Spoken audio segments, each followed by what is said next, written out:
Today we're taking a look at the Collingwood. This is the new Tier 7 British battleship. Of course, looks a lot like the Nelson, and for good reason or maybe for bad reasons. Let's talk about that a little bit today. First though, I really want you guys to pay attention to the guns. Notice the consistency or maybe the lack of consistency on these guns throughout this game. The result is awesome. For any Tier 7 battleship, this game is amazing, but keep in mind, it's going to take a while for us to get the damage that we're going to in this game. And I think it comes down to, we just were able to shoot our guns a lot this game. And for the most part, the salvos were just okay. The major differences you need to know about this ship versus the Nelson: you get slightly bigger guns, 406 versus 419 millimeters. No change for overmatch values or anything like that, but the salvos can be meaty if the dispersion cooperates. Of course, you only have 6 guns instead of 9 compared to the Nelson. Crucially, you don't have a Superheal anymore, and you don't have a 32mm deck and upper belt armor. So this thing is overmatchable by all 380mm guns everywhere. Literally everywhere.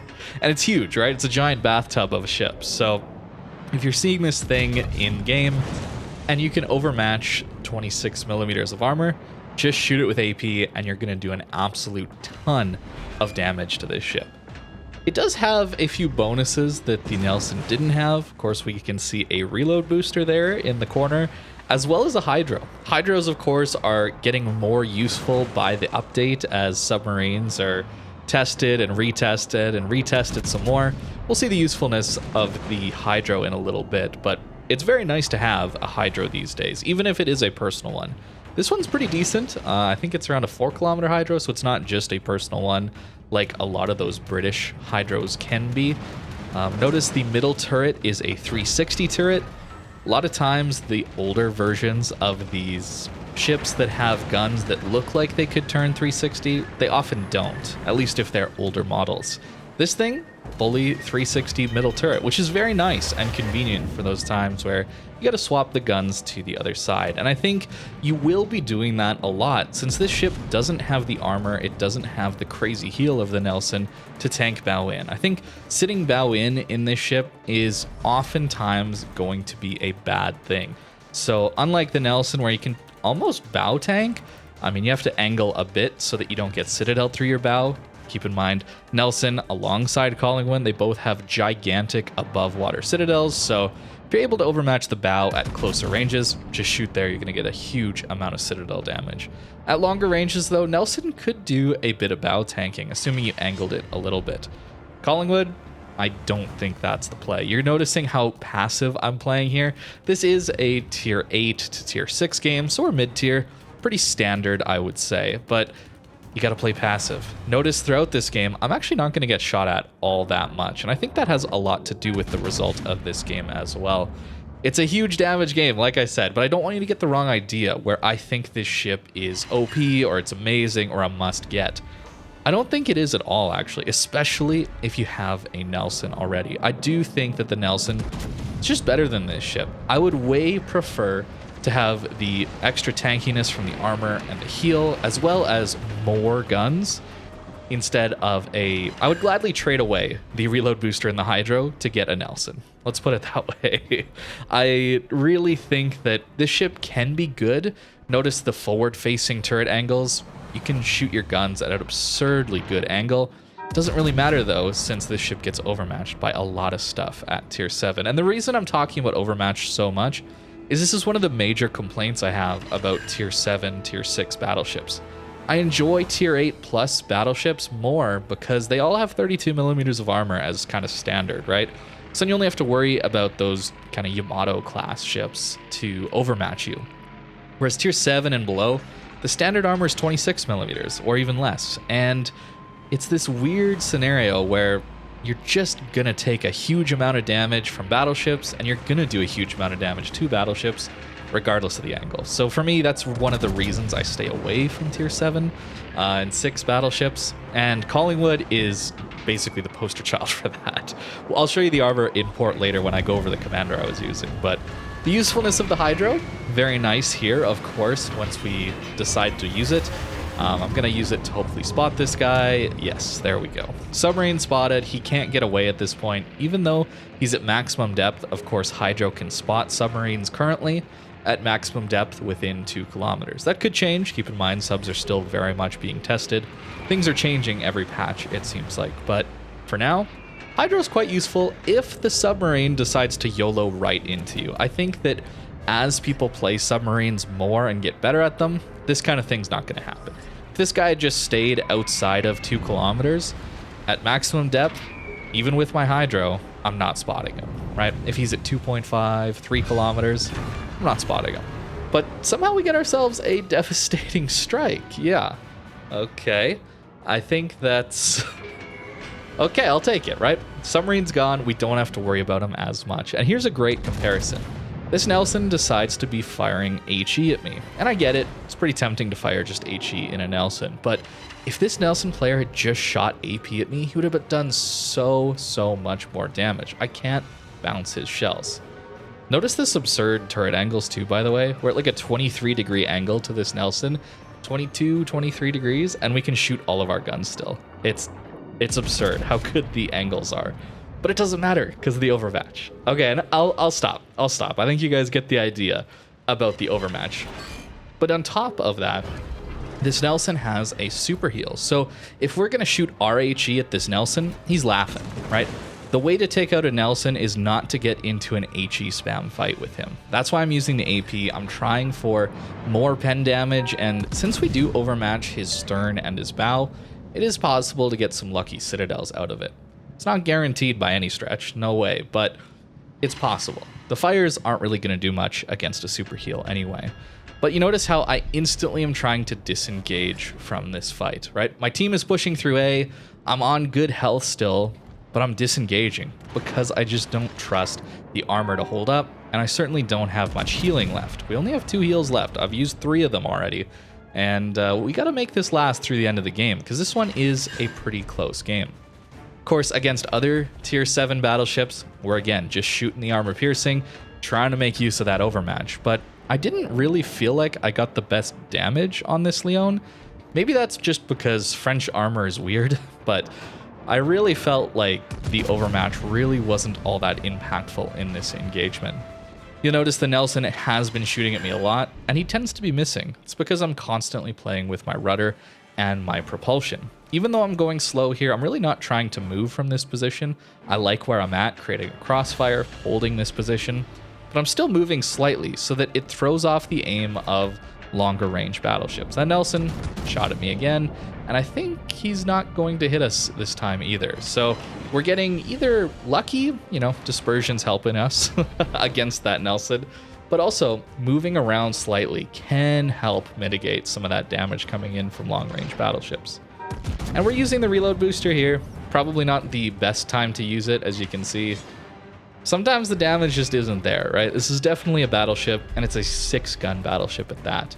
So for me, the biggest thing, the reason why I wouldn't want this ship is because it only has 6 guns. For me, the most frustrating battleships to play tend to be the ones with a few amount of guns. Even if they're supposed to have good dispersion, battlecruiser dispersion, not that Collingwood necessarily has that, it's just frustrating to me. 6-gun battleships are just more frustrating than 8, 12-gun battleships for me.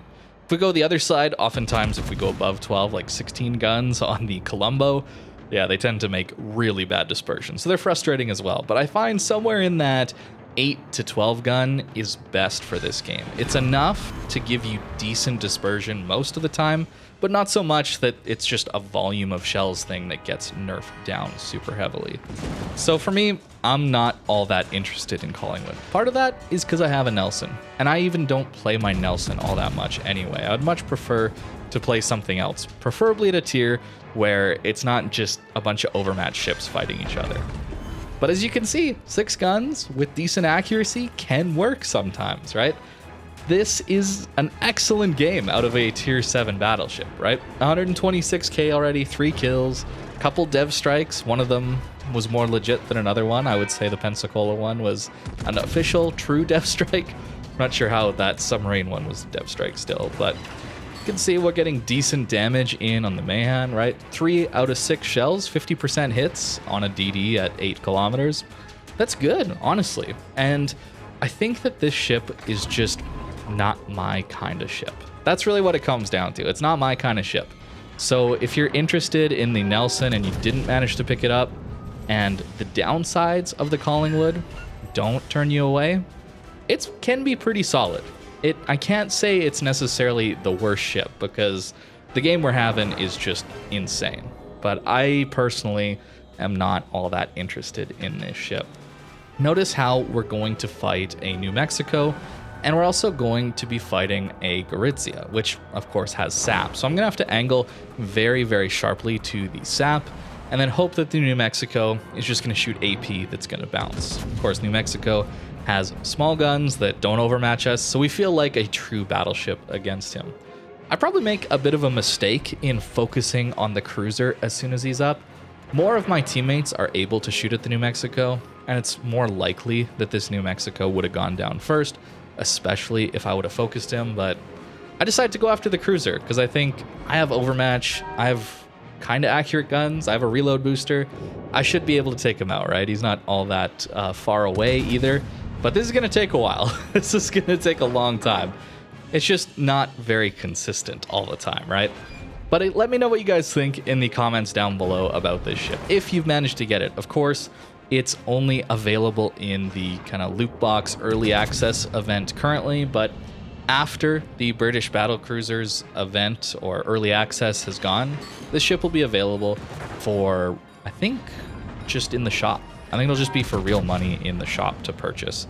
So, do you think you're going to get it? And if you manage to get lucky enough to get this ship early on in the loot boxes, let me know what you think. I could be totally off base here, but personally, it's not all that exciting for me. Even though it is much better than other premium battleships we've seen at Tier 7, right? I'm looking at you, Strasbourg, with the 3-minute cooldown on its reload booster with far smaller guns.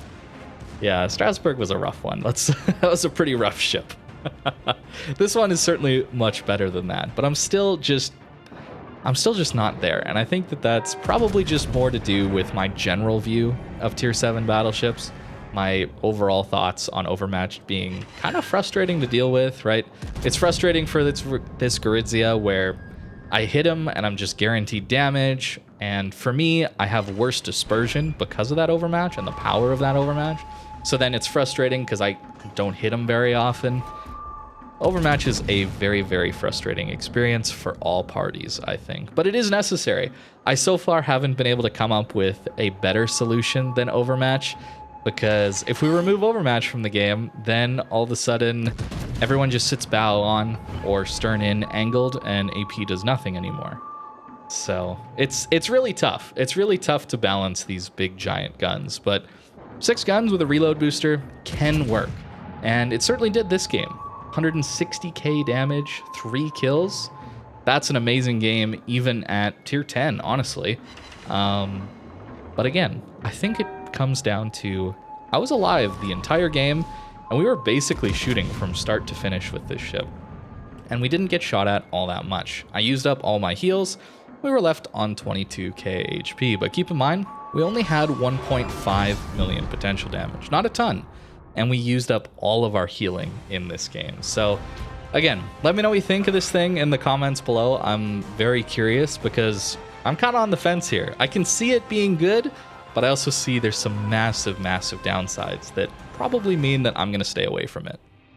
So the build that I was using on the Collingwood is just a standard battleship build. This is probably what you're seeing on your Conqueror, so since it's a premium, you can just pull that commander over. Grease the gears, turrets are a little slow, so we want to speed them up. Of course, HE is definitely viable on most British battleships, so we want gun feeder as much as possible. But keep in mind, the AP is very valuable as well, so don't just spam the high explosive. Other than that, pretty standard. As far as the equipment, in the video you saw, I was running this build, but I am going to be switching over to propulsion. The reason is this ship is very sluggish, accelerating, and it'd be a lot nicer to play with propulsion mod. I was taking rudder, and I didn't really find I was getting a lot of benefit out of rudder, so switching over to propulsion. Of course, we want aiming systems, 6 guns. Yeah, it's it's inconsistent enough as it is, so we need to make them as accurate as possible. But pretty standard build, honestly. But again, let me know what you think of this thing. Keep in mind, this is the armor I was talking about if you haven't seen it. Yeah, 380mm guns and above. That is a juicy, juicy target. And, of course, if you're able to overmatch, yep, that's your entire citadel there. I'll get rid of everything just so you see. It's gigantic. It's gigantic. So, yeah, this ship has taken a lot of damage from all angles. And at close range, it's gonna hurt. No Superheal, no extra armor, right? Just so you guys can see the comparison. Nelson gets a Superheal, and it gets this 32mm armor here. So a much tankier ship, and of course, it's got 3-gun turrets, 9 guns total instead of 6. So personally, if I'm playing one of these ships, I'm gonna stick with Nelson. But again, let me know what you think in the comments down below. Thank you very much for watching, and I hope you have a great rest of your day.